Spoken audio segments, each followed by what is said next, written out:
271? How can it be so low? How can your testosterone levels be so low? Is that really what you're gonna ask yourself whilst you dip your greasy hands in that packet of Doritos? They must have made a mistake. I'm really healthy. I only play video games for 1 hour a day. Nah, Jeffrey, it's more like 6. And I exercise all the time. You have 2 workouts tracked on the Strong app. Come on, Jeffrey. I'm an alpha male. You are nothing like Adonis. Adonis is also receiving his testosterone results. He opens the message, and his number flies off the screen. Ah yes, 7 billion nanograms per deciliter. Men are supposed to have high levels of testosterone coursing through their veins, just like Adonis. Let's start this video with some words from Adonis about the consequences of having low testosterone. Low testosterone will destroy you as a man, for it makes a man weak, docile, and emotional. I might be releasing some merch soon. I was gonna release like a bathrobe and stuff. Don't skip this section because this is relevant to the video. And so, I was gonna, okay, yeah, sweet, we'll release the bathrobe, right? And I think, okay, let's maybe do like a shirt or a vest. And my friend Sam makes this joke that's relevant for this video, which you're probably gonna be able to relate to, even though it's gonna piss you off. And he said, we should make a line of the clothing for men who have got bitch tits. And actually, like, for a marketing idea, I think that's actually a good idea, just because it'll go viral. Like, people will talk about it. Oh, this guy's like made, like a gyno t-shirt or something. But it's actually such a common problem that, did you know about 50 or 57% of young men have got gynecomastia, have got bitch titties? 50% of men, so 1 in 2 has breasts. Think about how fucked that actually is. That something has went so wrong inside of us that men have started to develop like women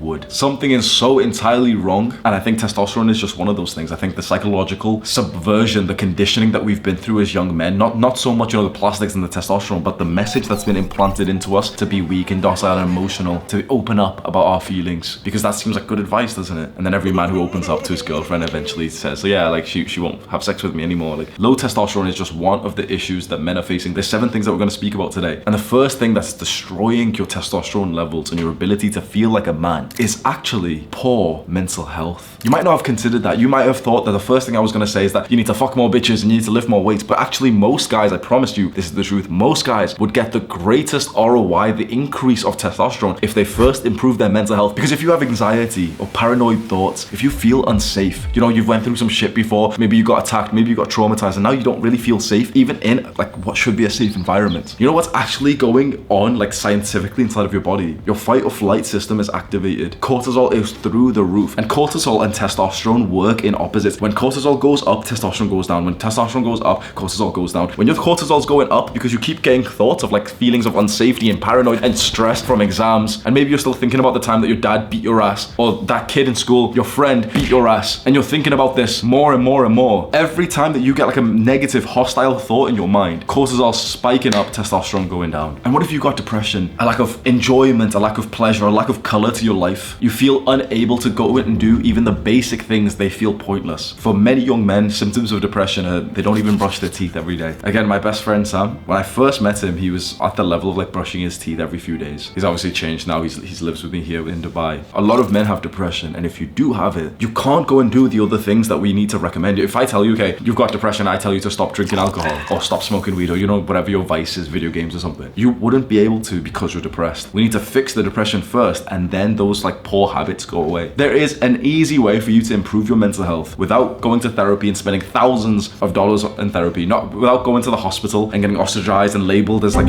something's wrong with you, without needing to go on medications, without needing to spend months or years trying to change things. And it's literally just follow my mental health guide. I have made a full mental health guide completely for free. There's nothing to sell you at all. It will walk you step by step through everything that you need to do. If you put your 100% trust in me, within 2 weeks, you will see the greatest improvements to your mental health since you were a child. That mental health guide is a YouTube video. It's linked right now as a card in the description. I promise you that video will save your life. Go to it right now. The second thing fucking up with testosterone levels is poor sleep. And I always ask this question, maybe you'll know by now. How many hours of sleep does an average person need? On average, 8 hours, right? That's what we always hear, right? If you want 8 hours of sleep and you need to wake up at 6 a.m., what time do you go to bed? Most people will do the math and think, okay, if I need to wake up at 6, then 8 hours before that would be 10 p.m. So 10 p.m. would be my bedtime. Most people would say that, right? But that's not how it works. Most people don't realize this. Maybe you didn't, but there's such a thing called sleep efficiency, and that is how efficient you are at sleeping at the time that you were in bed, because you see, the time that you spend in bed is not actually the time that you have asleep. Most people on average have around an 80 to 85% sleep efficiency. That's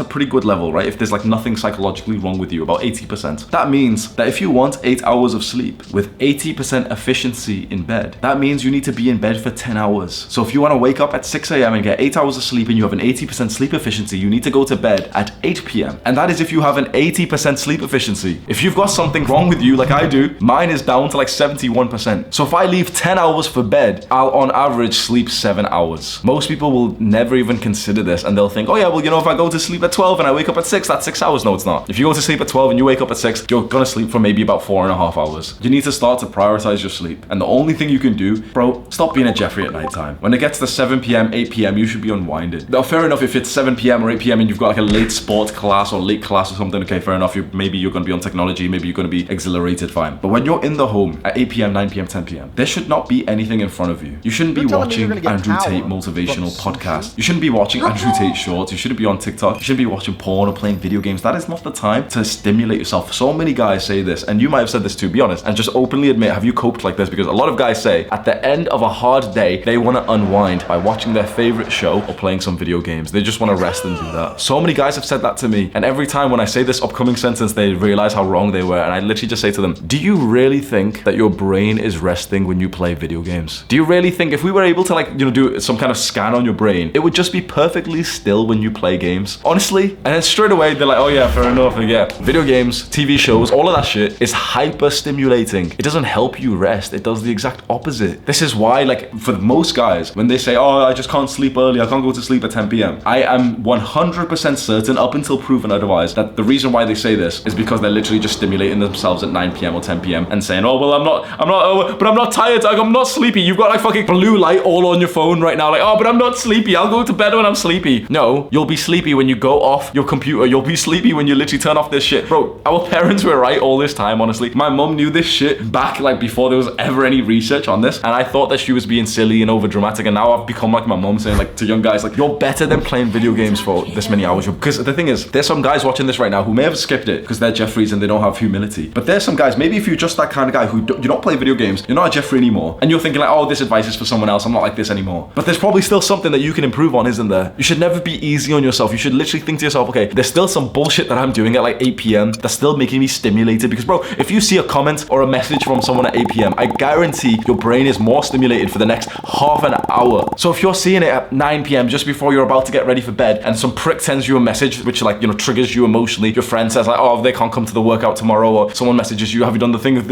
then you can't sleep. And you want to know the beautiful thing about sleeping? When you're sleeping, that's when you're making testosterone. The third reason why your testosterone levels are all messed up, you're coming too much, bro. I know this is weird, and I've recently just gotten more into the niche of like speaking about ejaculation and semen retention and nofap. I've been on this shit for a while, right? I discovered nofap age 17, right? And I think I did it better than everyone else. Any other YouTuber you've seen, their nofap advice is worse than mine. I know for a fact it is, because when people follow my advice, they don't ever go back to porn and masturbation. When people follow some dickhead YouTuber's advice, they're constantly commenting, oh guys, I only got to day 3. When you follow my advice, your life changes forever in terms of nofap. Like I was the one who just, luckily, honestly, I was just lucky. I just cracked the code of nofap when I was like 18 years old. And I just realized you have to progressively unload instead of just cutting it out completely and trying to get to day 90. Anyone who tells you they're on day X of nofap, I know for 100% certainty they're actually gonna fail. If you know what day you're on right now, I know for 100% certainty that you're gonna fail, you're gonna relapse again. If I ask some guy, what day of nofap are you on? And he just shrugged him and like, I don't know, I don't count it. I know for a fact he's gonna be absolutely fine. Do you wanna know why? Because when you're counting these days and like grabbing a knife and like etching it into your wall, like, oh, I'm almost on day 90, I can start to levitate or some shit. You're so obsessed with it that it's still part of your identity. You're a guy who's trying to quit porn and masturbation. I don't want to insult guys, but bro, I see this in my Discord server. We have a massive Discord server, maybe you've joined. You can find the link in the description. But I see a fair amount of guys who have literally got their nofap day in their Discord name. Oh, my name's Steve and I'm on day 73. And I just think, bro, you're gonna relapse and it's actually gonna fuck you up because of how much you've added this to your identity. This was never the plan, was it? When we discovered this shit and we discovered, you know, like we went through Jeffrey propaganda when we grew up, didn't we? How accessible porn was. I remember some dickhead teachers and like government propaganda told us that masturbation and porn was healthy. Do you ever remember that propaganda? Because I do. And I get pissed. Like, bro, it'll be 9 p.m. on a Tuesday, fucking December or something. And I'll literally just wake up and think, hang on a minute. I literally vividly remember propaganda where sophisticated, clean shirt motherfuckers, teachers on posters and shit, who told us that masturbation would have been good for us, who told us how to masturbate. That was my sex ed class. They told, like, that pisses me off, right? But having said that, if you are currently so obsessed with nofap semen retention that it's literally your Discord name is like how many days you're on, bro, it's a part of your identity. You're a guy who's trying to quit right now, which means that you are also the guy who's going to fail. Don't be the guy who's trying to quit. Be the guy who just simply doesn't do it. Because imagine there's two people, right? And let's use a different example. Let's say that they both smoke. So there's Jeffrey, and we won't say Adonis because Adonis obviously doesn't smoke cigarettes, but we'll say Jeffrey, and then there's Jessica. And Jessica's on her way to be Anastasia, right? Jeffrey and Jessica both smoke, and then they realize that they want to stop smoking cigarettes and they just want to go clean from that, right? Jeffrey goes the nofap route, which all these dickhead YouTubers will tell him, okay, if you once you get to day 90, then your lungs will be cured. And so Jeffrey's like, okay, I really want to get to day 90. Jessica does more of like a psychological analysis on herself and realizes, you know what? I don't want to be this kind of person anymore. I'm not a smoker anymore. Okay, they're both on 3 days, 4 days, 5 days. Jeffrey's etching it into his wall. Yes, come on, getting closer, getting closer. Jessica's just living her life and she's becoming more and more like Anastasia. Suddenly, let's say they both go out to a social event, maybe a party. Jeffrey's offered a cigarette and Jessica's offered a cigarette. What do you think Jeffrey and Jessica say? Jeffrey says, oh, no, thanks, I'm trying to quit. But his friends keep on offering him the cigarette and they smoke next to him and he likes the smell. Then his cravings go through the roof till eventually Jeffrey's back to smoking again. He's relapsed. But what about Jessica? She meets some new people there and they tell her, oh, you want to smoke? And she says, no thanks, I don't smoke. They don't ask her again and she doesn't even get the craving because she doesn't smoke. Because she changed who she was, not just got obsessed with the act of quitting. Because if you get obsessed with the act of quitting, it's still a part of your identity. You're not over. It's the exact same with nofap. All of these YouTubers, bro, I promise you, I've watched a lot of YouTube. There isn't a single good nofap YouTuber out there right now. I've made like maybe 5 videos on nofap, which are better than their entire channels. Their channels, when I just see the titles and I just think like, you're ruining young men's mental health. What the fuck are you doing telling people about like, oh, but the nofap's benefit timeline? Go fuck yourself. It pisses me off every time I have to speak about these little cretins, bro. They're just weird guys who sit at home and like count fucking etch him in their wall and stuff, man. Yeah, they might be trying to help guys, but I don't think they're doing it in a good way. I think they're not really trying to help. They're just trying to make videos which perform well. The issue with ejaculating too much is that your prolactin spikes the fuck up, which means that then your testosterone levels go down. So just like cortisol and testosterone, the same thing actually happens with prolactin and testosterone. So you know the post-nut clarity, you know, after you bust a nut, whether you've masturbated or you've had sex, you get this like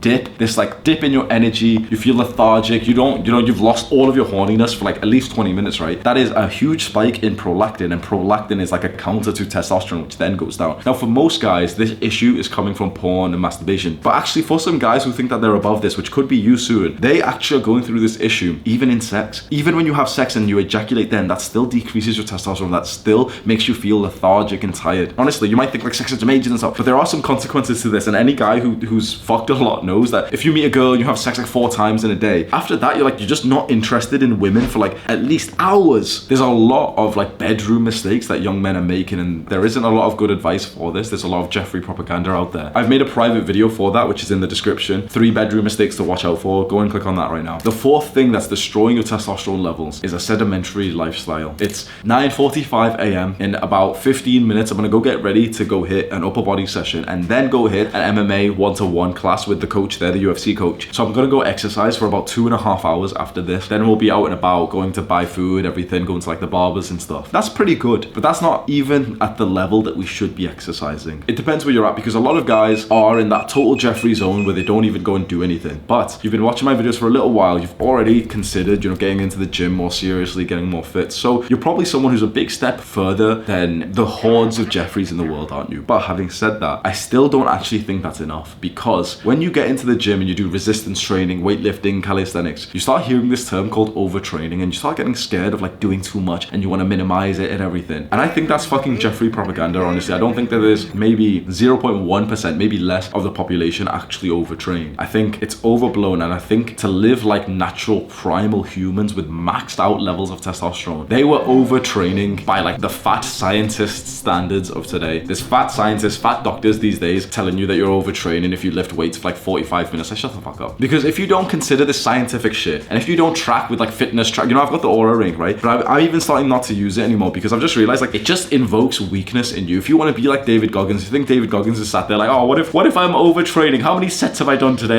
You know, because after 25 sets, the recovery is shut the fuck. No one, he's not thinking that. You think that any of these like fucking hard disciplined guys are tracking their sleep thinking like, oh, well, you know, I've only got 53 minutes of REM sleep. I should probably take the day off work today. Oh, they fuck. Is Andrew Tate waking up, looking at his fucking sleep stats and saying like, oh, well, I'll just have an easy day today. Like, fuck that, bro. What I've noticed, the reason why I'm not wearing my ring today, my Aura Ring, I only wear it at nighttime now. I don't wear it through the day, and I don't even look at the stats anymore because it invokes weakness in you. So the sedentary lifestyle affects two different kinds of people. It affects the total Jeffreys who just don't do anything, but it also affects the sort of guys who are on self-improvement, but we've been told that we should do less and we should spend more day just, you know, just sitting around and relaxing and like, oh, but you know, if your rest score is less than 73 in this health tracker, then you should just take the day off. It affects people like us who are on our way to becoming more like Adonis, more like these alpha males. But those guys who are already at the top, they don't give a fuck about this. Like, oh, you know, maximum 17 sets per workout. Otherwise, shut the fuck up, bro. Honestly, yeah, sure, you don't want to injure yourself. Fine, absolutely. Make sure you've got good form with everything you do. You don't want to be a dickhead and go lift with some shit form and then get hurt, obviously. But that's not what we're talking about. I think a human can work out for hours every single day, no problem. I think it's a modern invention to say that you should exercise for less than like 45 minutes a day. Because at least for me personally, you want to know my own like particular experience. When I do like a minimalistic kind of workout routine, bro, I'm not even happy. I become like the shell of a person that I'm supposed to be. I'm supposed to be like a man like David Goggins. I'm supposed to be ultra disciplined. I'm supposed to have like aching fucking joints and going to work out anyway. Because when I do that, I am on top of the world. Yesterday, bro, I woke up the morning after our meetup. So we just did a meetup in Dubai. I sparred about 20 guys. I want you to think about that. I sparred about 20 guys. About 20 guys. That's deeply fucking like intenseful, right? That's intense. You're literally fighting guys. I'm punching, kicking, grappling and everything. When I came home from that meetup, after being there for hours on my feet for fighting people, I literally was so sore that it was hurting me to walk and I was limping. I woke up, text Sam like an excuse, telling him like, oh, you know, I'm not gonna like come today, you know, I'm overtraining and shit. I'm watching the David Goggins podcast, like I'm rewatching the one with Joe Rogan, the first one. And just hearing this guy talk is so inspiring that I'm like, man, fuck this. I'll message out, oh, bro, let's go do a David Goggins workout, man. So it's like the previous message was like, oh, bro, you know, I'm really tired, let's miss it. The next message, oh, bro, let's go do a David Goggins workout, man. Let's go do 500 pull-ups, bro. I think that's the better way to live. If you want to know more about my personal life, for the last years, I've like meticulously tracked my sleep and all this shit and really cared about like, you know, health and stay underneath, like, you know, I don't want to overtrain. I don't want to stress my body. And I just think back to the times where I was living like this ultra disciplined lifestyle where I was waking up, not even thinking a bit like, you know, like if I woke up too early, for example, for the sake of discipline, you know, to wake up at 5 or 4:30 to go outside for a run. At that time when I was shredded in 2020 and I was like literally exercising for like 4 hours a day, bro, that was the happiest time of my life, honestly. And I wasn't waking up thinking like, oh man, like, oh, I don't know if I slept enough or anything. I still had fantastic habits. So we need to follow, you know, the second thing we spoke about. We don't want to have poor sleep. I still had fantastic habits. I was in bed at like 8:30, but I wasn't ever thinking like, oh man, let me track my sleep and just make sure, because if I've not slept enough, then I'll just take the day off. Like, I was getting it done, bro. And when you see pictures of me when I was bald in 2020, early 2021, bro, like I was shredded as fuck. I was like, I'm happy with that, man. Honestly, maybe I was overtraining and some shit, but bro, fuck that, man. I was so fucking happy with my life. I felt like a fucking man back then. So you need to figure out what kind of sedentary lifestyle that you have. You need to figure out if you're a total Jeffrey who doesn't do anything, you need to increase it. But if you are a bit more advanced, you need to figure out what's holding you back, because our fucking natural primal caveman ancestors were not thinking about overtraining or any bullshit, bro. They were getting it done. They were men who had to go out for the hunt. The fifth thing that's destroying many men's testosterone levels, maybe yourself, is alcohol and the party environment, the late night environment. Alcohol itself is a poison substance that should be absolutely limited to maybe, just maybe, the smallest amount per year, if not just completely cut out. I think it's better if you completely cut it out, but I also understand some people want to drink like every now and then, which is like, it's acceptable a little bit. If you're drinking every month, if you're drinking every week, if you're drinking multiple times a week, hold your hand up right now and say that you're a Jeffrey. There's no excuse. There's no like, you have to say this. You have to say that you're a Jeffrey. If you're drinking more than once a week, even if you're drinking like 2-3 times a month, you have to hold your hand up and say Jeffrey. Like, and the thing is, some dickheads are gonna watch it. Oh no, having a glass of wine every day at dinner is not being me. Just shut the fuck up, bro. Wine is the biggest fucking cope cope that I see of these people all the time, man. All biggest fucking cope. Like, because I see intellectual people always saying, oh, well, one glass of wine, or sometimes I have two. Like, shut up. Just shut up and go for a run, bro. What the fuck? What's the need of drinking alcohol, man? It does nothing, bro. It's like, it tastes like shit. And if you want to get drunk for the sake of being drunk, fair enough. You probably got some problems, but fair enough. But if you just want to drink for, oh yeah, oh lad, let's go for a drink, man. No, let's not get drunk. Let's just go for a drink, lad. Why? It tastes horrible. And if you're not going to get the sort of drunk effects from it, then what's the point of it? It tastes like shit. Usually it's consumed in an environment where you're surrounded by total fucking Jeffreys, like the great old British pub, fucking Wetherspoons, bro. Alcohol has been proven time and time again to destroy not only your testosterone, but your health in general. If you want the fastest way to destroy your testosterone, to develop man boobs, to gain up to 25% body fat, to look like a piece of shit, to feel like a piece of shit, go start drinking consistently. Simple as that. This is then coupled with the environment which alcohol is consumed in, the party environment, the nighttime environment. Those things can be very fun. Honestly, those things can be very fun. And I think maybe it's somewhat valuable for a lot of young men to go and experience that stuff. If you have the total desire to, you know, like really want to go and see what like a party's like and stuff, yeah, go ahead. If you like really enjoy it, fair enough, go ahead. Maybe go. Maybe just don't get drunk. Simple as that. But like maybe it's like, it's hard to say this because obviously I've experienced all this myself. I was like a total fucking dumbass student on drugs, drinking all the time for years and years. So for me to tell you to not try those things, it's a bit contradictory. But obviously, like, I can only tell you not to try those things because I've experienced them myself. So even though I'm telling you to do something that I've not done, this is how teaching someone to avoid your mistakes works. Does that make sense? Because when I speak about partying, that's when I get a bunch of comments from Jeffreys who say, oh, but Hamza, like, I party all the time, and how can you tell us not to party because you used to party? Do you realize, like, the common sense, like the concept of teaching a mistake to someone is that you had to do the thing? That's my response to comments like that, and I don't know if I'm wrong or they're wrong, but this is common sense, isn't it? If, like, I can only tell you to avoid a mistake that I've done myself, and it shouldn't be like, oh, but Hamza, you did that thing. Well, yeah, that's why I'm telling you not to do it, bro, because I did it. What the fuck you on about? Like, oh, but Hamza, you did it. Why can't I do it? Like, yeah, of course you can. You can go make the same mistake as me, but wise men learn from the mistakes of others. If you then think about this environment, the party, nighttime, you know, clubs type of shit environment, that leads to the second point with poor sleep, because you're staying up late. There's no way that you're going to a club or a party and you're leaving at 9:30 to get back into bed at 10 p.m. are you? Of course not, right? So you're staying up late, right? You're going to a party, you're going to stay up late, and that can be fine. Every now and then it can be fine. But if when you're like a proper student and you've actually got some ambitions and you want to build some muscle, you want to look good, you want to have high testosterone, like a rock hard dick, bro, you can't be staying up late 3, 4, 5 times a week, staying up like 3 a.m., 4 a.m. That's the shit I used to do, bro. Literally staying up till 3 a.m. was like an absolutely normal thing, and sometimes we'd push it to 6, 7, you know, sometimes just doing all night and not even sleep and everything. When you're 20 years old, you don't really feel like, you know, you don't really feel the consequences, and you know why you don't? It's because you just feel like shit in general. People who say like, oh, you're invincible when you're 20 years old, you can go drinking all the time. No, the reason why you feel all sickly and you get fresh as flu and all this shit is because you're literally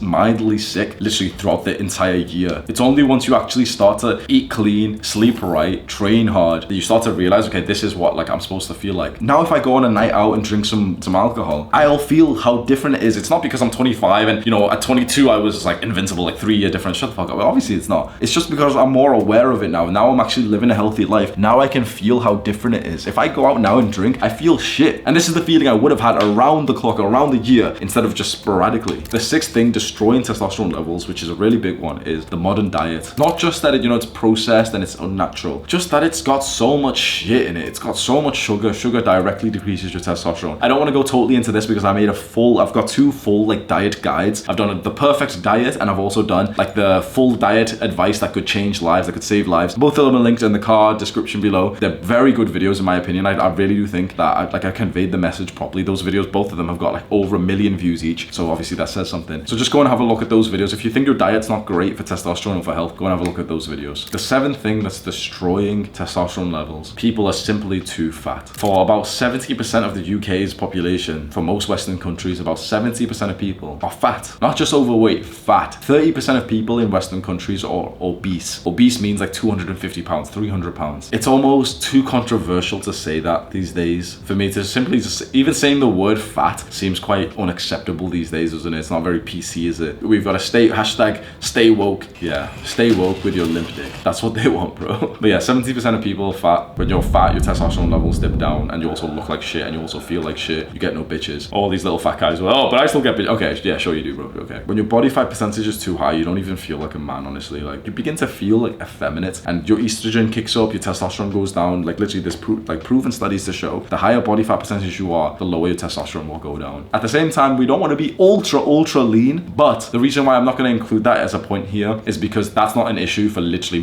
like almost any person. To be too lean is like a bodybuilder's issue. Like if you're a full-on steroid taking bodybuilder going for a competition and you're going to cut down to 7% body fat, yeah, your testosterone is going to go down. But pretty much you and I are never going to get to 7% body fat. If you think that you've ever been there, you're totally mistaken. You have not. You're so certain. You know, if there's some dickhead watching this who says, yeah, I've been at 6%, shut the fuck up. No, you're not. Like, unless you were a professional bodybuilder going into a show and stuff, fair enough. If you're some average guy, yeah, who goes to the gym and, you know, cuts down and went on low calories, you were at like 10% body fat and you thought it was like 6. Literally, like, no one gets below 10% on accident. It's literally impossible. You have to like fully meticulously track every grain of rice to get that low. So I don't think low body fat is an issue for most people. I think too high body fat is an issue. And the way to fix that, the previous point, just go and research diet. Do you know, this pisses me off, right? You know, all the years that we went into the education system, did you ever get told about diet and nutrition? Did you ever have a class on that through high school? We got told so much shit about fucking osmosis and the propaganda, like whitewashed history of the UK, where they only show like the UK, you know, I'm from the UK, like they only show your country in good light. If you're American, they do this as well. Like, you do realize the history that you learned in your schools isn't actually real history. Like, it's actually very different from what you learn. You realize once you get out of school and you actually like start becoming like a real student outside of school, you realize like all the shit that you learned in terms of history and geography and all this shit, it's like, it's all just propaganda, bro.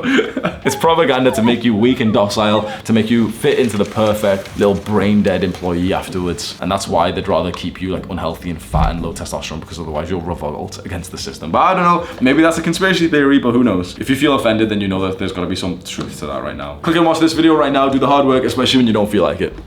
Mwah.